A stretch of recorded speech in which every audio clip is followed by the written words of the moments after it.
Hi, welcome to Fugues. This is part 3, the final episode of this series on fate in biology. Feel free to pause this and start from part 1, which is called the brain's Molotov cocktail. I'd tell you to do so right now, but with so much talk of fate, a bit of choice seemed like a nice idea. If this is your first episode of Fugues, we call the experience of a moment a fugue, and we call the retelling of this moment a fugue as well. After we hear a fugue, we review the most significant mental phenomena at play during the experience in something we call a post-fugue analysis. Consider that part like a neuroscience post-game show. This episode contains references to suicide and some graphic depictions of violence, which is definitely unsuitable for children and maybe for someone struggling with mental health. And if you're having thoughts of suicide, I hope you'll call the National Suicide Prevention Lifeline at 1-800-273-8255. They're open 24/7. A few months ago, I got to interview Joe Smarro. After I saw him in the HBO documentary Crisis Cops, Ernie and Joe, he's Joe, I knew I had to meet this guy. Seeing what he's doing with his life gives me hope in a time when hope doesn't feel very common. Joe's kind of like Gary Nossner. If you saw the Netflix miniseries Waco, you'd be familiar with Gary. He was the FBI agent played by Michael Shannon, who had a reputation of de-escalating situations that had a potential to boil over. According to the story, Gary's de-escalation strategy was continually ignored until Janet Reno, the Attorney General of the United States at the time, gave the FBI permission to raid the Seventh-day Adventist cult compound, eventually killing 76 Branch Davidians, including 25 children, 2 pregnant women, and David Koresh himself. It's implied that this outcome could have been avoided if any of the decision-makers listened to Gary. As a police officer, Joe Smarro has seen firsthand that when people in mental distress are cornered, they take extreme actions. Joe was kind enough to share a couple fugues that illustrate what it's like to be a cop during these situations and the techniques he uses and teaches to prevent violent outcomes. We kicked off with a bit of background about Joe.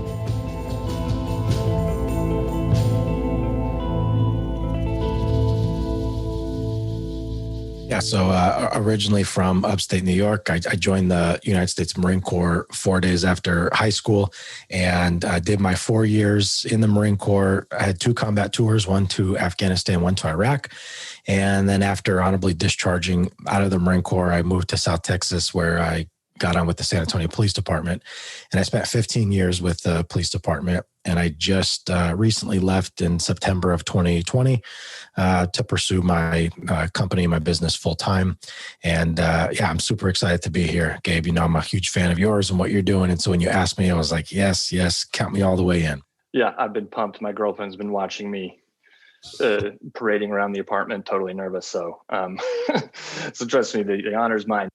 Did you know that maybe you'd be expecting some trauma going into the military? Was that somewhere buried in the back of your mind? Not at all, sadly. And, you know, as I got much older and I was removed from it and I started really understanding things better and really seeing things through a different lens, this is one of the things that I think, it really is a terrible disservice, in my opinion, of, you know, the standards to get into these things like the military or like policing is really so low. And you're almost like, are you an able body and you don't have any felonies? And so I think if we took more of a, you know, I guess, psychological approach to this, not just about like, can you do pull-ups and push-ups and run 3 miles, but what does your life look like? Because what I learned through therapy years after I got out and was in the VA in therapy was that I remember it stuck out to me, but my therapist told me, he said, people with childhood trauma, especially to the extent that I had, he said, are 300 times more likely to develop post-traumatic stress disorder from a combat deployment. And so I'm thinking like, why was I ever allowed to even go in then? And so, simply put, I had no idea. I really thought it was just going to be a job that was going to give me insurance to support my daughter. And you're a kid, you're 18 years old. Right. What I think is so cool though about you and the sort of angle that you've taken with your life is this idea of de-escalation. I think there's a lot of moments in the documentary, the HBO documentary, where if you hadn't behaved the way you had, an inevitable thing would have happened. You know, someone would have jumped off a bridge or done something horrible. Was there a moment that you said, oh, this can be different? I remember having this call where there was a woman who was suicidal and she had a knife. And I had just developed a reputation that I'm proud of being like that guy that would show up and like sit down and talk to people. And so there was this point where, because of the call being what it was, and there was knife involved, patrol they're going to hear weapon, they're going to think weapon, and they're going to think safety. They're thinking tactics. They're thinking, it's very like myopic in how they're approaching the situation. When I heard that call, I'm thinking like, man, I wonder what happened to this poor woman that in this moment now she is contemplating cutting herself or taking her life. Like something must have led to this. And so I started to become curious. Well, they didn't teach me to be curious in the academy. They taught me to like match threat with threat and go up one level of threat. And so there was this moment where I realized like, wait a minute, like I don't feel like I'm actually adequately equipped or trained to handle these situations. And it became like incumbent upon me to take that extra step and pause and really get to know the person and not focus on the situation itself and say like, hey, like, look, my name's Joe, get their name and then just personalize it right away of like, what happened? Not drop the knife, but what happened? Like, how did we get here? And be genuinely curious. And that's when that shift happened. And I remember it was a female with a knife sitting on her couch, like just kind of rocking back and forth, contemplating cutting herself. And the officers there are just, the instinct is to shout commands. It's just to shout commands, drop the knife while you're pointing a gun at her. And I'm thinking like, you have to know that that's not going to make someone feel better. Right. And so I would show up and tell them like, hey, just like back off. Let me just see if I can work this. And I did. And then to your point, like, that's when I realized like, wow, this could have went really, really differently if I wasn't here handling this situation and, or she didn't decide to comply in that moment. Who knows what could have been the spark that caused them to shoot her or her to stand up with the knife. And then, she gets shot multiple times. And so it just, that was the real shift for me in my career of seeing things differently. I think what's interesting too, is like you were essentially breaking protocol to do the right thing. Like, was there a risk involved in that? Yeah, yes, and yes. And so there is a risk involved. This isn't super popular, Gabe, but I talk about this when I do these trainings. If we were to do, not that it exists, but if we were to do the equivalent of what would be like a use of force autopsy, right? So anytime force is used, if we were to peel back the layers, I would be willing to bet that 99% of the time, every police officer that used force would say something to the effect of, or believe and genuinely believe, I had to do what I did because they. And I disagree so much with that statement. And I've heard it so much. And I say, well, actually, I would venture to say that more than half of the time, we probably are the ones that escalated it. There's a scene in Crisis Cops. You're in a training and you're talking to law enforcement agents on how to handle somebody in a crisis. I'm curious about what goes through your mind, what goes through any police officer's mind when a threatening situation starts unfolding. So you were talking about that call that came in from a woman who was in her driveway with a gun to her head. Can you kind of describe that a bit? This woman she waited till her husband and kids were sleeping, and she knew her husband, who was a former Marine, had a handgun in his nightstand. So she waited for the family to fall asleep and had been thinking about this for quite some time, formulated her plan, and then she went into his drawer, took the gun out, and she walked outside. And she was pacing around outside for a bit. Then she ended up sitting down in the driveway between the two vehicles, and she called 911. So 911 gets the call. Hey, I'm sitting outside of my house. I have a gun to my head. I want to kill myself. So automatically the dispatcher is going to do what they're supposed to do, which is, okay, we're going to start units that way. Now on my way out there, I saw the call notes. And so I saw what was going on. There was a female sitting outside with a firearm and, threatening suicide. So I know now what I'm going to, but when I showed up and they were staged down the street and around the block, so about a block and a half away from her house. And there was probably 6-7 patrol cars out there. And it was like on the border of another small agency. And so they had a couple officers out there. San Antonio had officers out there. How many is that? Total, there was probably 8 to 10 officers. And so I get out of the car and I'm just kind of scanning, looking what's going on. And I'm blown away thinking something must have changed, because every one of them are like opening up their trunks, which is where we store extra gear. And they were loading up AR-15s. They were loading up shotguns. They had like shields. They were bringing out all this tactical equipment. And I'm thinking like, what happened? So the sergeant comes up to me and he's like, all right, Joe, so what do you think? And I said, well, what's going on? And he said, well, we've got a female down the street sitting outside in her driveway with a gun to her head. And I'm like, so the same thing that the call was for. And he's like, yeah. And I said, well, like, what's the plan here? Like, what? Yeah. I don't understand what's happening. Are we going to march down the street? Like, what kind of sense does this make? You know what this looks like. We're going to march down the street. We're already at a tactical disadvantage because she's between two vehicles. So we're going to have to come at her like head on. We've got shields. We've got all this stuff. And now we're all pointing weapons at her, flashlights at her because it was at night, just screaming commands. Like, why are we going to do that? There's one of three things that happens in that situation. She either puts the gun down and all is well. She shoots herself in front of everyone, and that would be terrible. Or when she tries to put her gun down, someone feels like they've been flagged, and then they end up getting shot, or she ends up getting shot. So we can eliminate those if we just call her. And I asked him, I said, has anyone tried to call her? And he said, well, no. I'm like, well, we know she has a phone because she's calling 911. So I called her. She answered the phone. And now I've had situations like this before where I call them and they'll just hang up on you. And it's hard. If I can't get them to stay on the phone or listen, it's very hard to get the desired outcome. But because she stayed on the phone right away, didn't hang up on me, and was crying, I told him, I said, hey, stand down. Like I remember I told the sergeant, I said, stand down. I got her.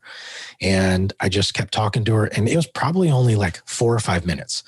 But there was a time in that conversation where I said, her name was Brenda. And I said, Brenda, I know you don't know me. I said, but right now I'm scared. And I was going to say, I'm scared when you, and go through this formula that we teach with this iMessage, which is I feel when you, because, and before I said, I feel scared. And before I could get anything else out, she said, why are you scared? And I was like, well, because I'm afraid of what's going to happen if these officers march down the street.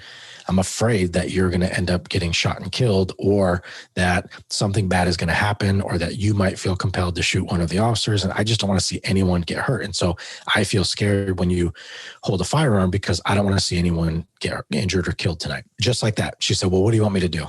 And I said, just please stand up, put the gun on the hood of a car, and then just walk down the sidewalk. And you're not going to be tackled. I'm wearing plain clothes. I'm just going to walk up to you and we're going to have a conversation. And the sergeant was like, man, like, Joe, great job on that. Like, great. And I was like, yeah, it really wasn't a great job. It was just about being patient in the moment and seeing what it was like. And this was the line that a lot of people resonate with, but it was like in that moment, all the cops heard was gun. That's all they heard. And for me, what I heard was person in crisis. Yes, she has a gun, but really she's a person who's in crisis. And there's so many layers underneath before she got to this gun. And if she's calling the police, she doesn't want to die. She wants her situations to change. She wants help.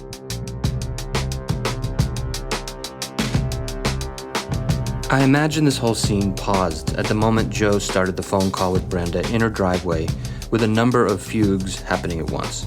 Zoom over to the cops, who are in battle fugues. They see an armed criminal and are mentally and physically primed for action. And then over to Brenda, between two cars, gun to her head, stuck in a fugue where she thinks she has to do this terrible thing, but may also be asking for help. And now to Joe, who's in a curiosity fugue, strategizing how to connect with Brenda and snap her out of her suicide fugue. Now imagine a color-coded profile inside both Joe and Brenda, representing their brain chemical composition. If I had to guess, over the course of their phone call, starting with her answering her phone to putting the gun down on the hood of the car, their color profiles probably shifted from the fiery red-orange stress cocktail consisting of cortisol, adrenaline, and dopamine outlined in part 1 of this series, to the calm, blue-colored oxytocin bonding cocktail outlined in part 2, where Joe has established the trust that he cares about Brenda, and she changes her mind. From fight or flight to connect and protect. This transformation is how Joe was able to sidestep fate. Can I pipe in here? What is it? So you're just gonna do post-fugues analysis without me? For fuck's sake.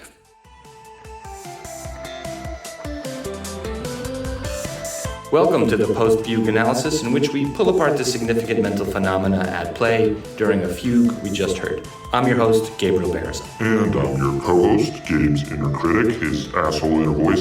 And if I'm being honest, I'm feeling a little excluded right now. Oh, please, you just want to prove that you know stuff. Guilty. So, what do you want? Well, I thought, since you're throwing the word around so much, we should probably define empathy, don't you think? Okay, go ahead. Seems like you could use a little empathy. For who? For me? Please. Jamil Zaki, author of the book The War for Kindness, is basically the go-to empathy guy in the academic world, and he defines it in 3 ways. 1, we share what other people feel. We can feel their feelings. Like Deanna Troi in Star Trek The Next Generation, right? The empath. She senses emotions from those around her, like whenever Captain Jean-Luc Picard needs to assess... You're embarrassing yourself. You're the one who's... Embarrassing myself? Good comeback. But yes, it's the limbic feelings. Okay, Mr. Inner Jargon. Limbic meaning... Below conscious thought. Like when you watch Sarah Connor and her son in Terminator 2 being chased into an elevator by the liquid metal Terminator guy, and the doors almost close in time, but they don't. You're basically mirroring her fear and tension in your body. Right. And the second way to look at empathy is that we're trying to understand why others feel the way they feel. So that's the conscious part. Yeah, the cognitive empathy. And it's sometimes referred to as perspective taking. And that's where the story comes in. Right. So if you happen to get on the elevator on the next floor and you saw Sarah Connor and her son clearly disheveled and a bit stressed out, you might ask, hey, what's going on over here? Yeah, just a Terminator from the future that looks like a cop trying to kill us. And that's what Joe was referring to when he was curious about what happened to Brenda, the suicidal woman in her driveway, that would lead her to such a dire situation. Exactly, which is a good segue to the third empathy instinct, which is concern. And that's the really human part. Yeah, it's the innate desire to hope that someone else's situation improves. And maybe taken a step further, the urge to help, the Mr. Rogers principle in part 2 about bonding. Yeah, the thing is though, Jamil Zaki says this type of thinking and feeling doesn't always come naturally for everyone. Can we fix that? Actually, yes. The way he sees it, empathy is a muscle, and you just have to build the habit to strengthen it. Which is what Joe seemed to kind of just intuit on his own. And is training others to do.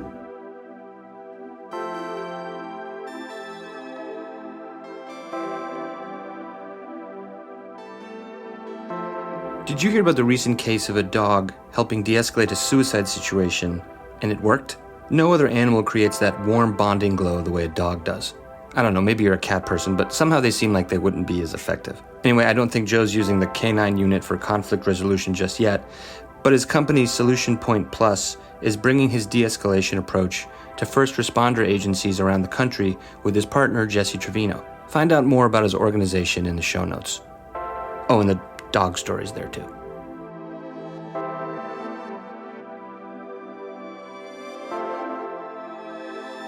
As my conversation with Joe continued, I asked him to describe the experience of what it's like to be a cop in other high-stakes situations. What's it like when the adrenaline gets pumping, and how does it affect what a police officer thinks and feels while it's happening? Yeah, and this is probably, obviously more in your wheelhouse than mine, Gabe, but when I understood through all of my therapy in the VA and just how addicting like dopamine is. And so what happens when, you get that adrenaline hit and you're getting that like rush of these like feel good chemicals, whatever they are, whatever the cocktail is, but we don't understand it enough to know what's happening. We just know, I want that feeling. I want that feeling. I want that feeling.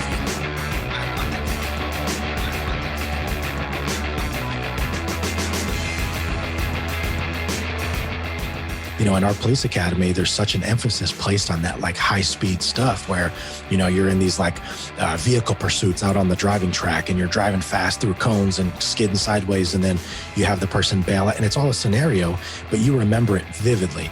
And then the person bails out and then you're chasing them and it's all part of the thing, but you remember that feeling. Well, that feeling becomes very addicting.